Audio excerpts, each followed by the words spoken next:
पुणी घाटी रास्तार भयंकर दुर्घटना। एपरी मर्मन्तुत दुर्घटना घटी जे ताहा समस्त छाती को थराई देइछि। गोटे चलंता कार उपरे भारसाम्य हराई उलटी पड़ी यात्रीवाही बस।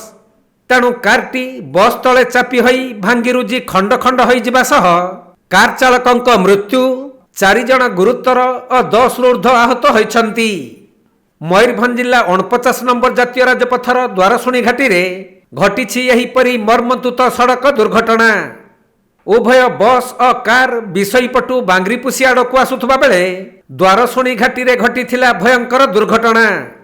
श्री गणेश नामक एक घरोई बस कार को ओभरटेक करुथबा समय रे ड्राइवर बस उपरु नियंत्रण हराइथिले। तेणु भारसाम्य हराई बसटी कार उपरे उलटी पड़िथिला।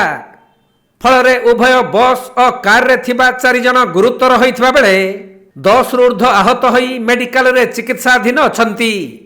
तबे एही दुर्घटना घटिथिबा संपर्क रे खबर पाई बांग्रीपुसी अग्निशम बाहिनी एवं आंबुलेंस टीम पहुंची गुरुतर आहतों को उद्धार करी मेडिकल को नैथिले।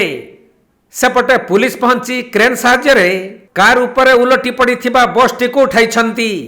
आउ एपरी अघटन संपर्क रे तदंत आरंभ करिछि बांग्रीपुसी पुलिस।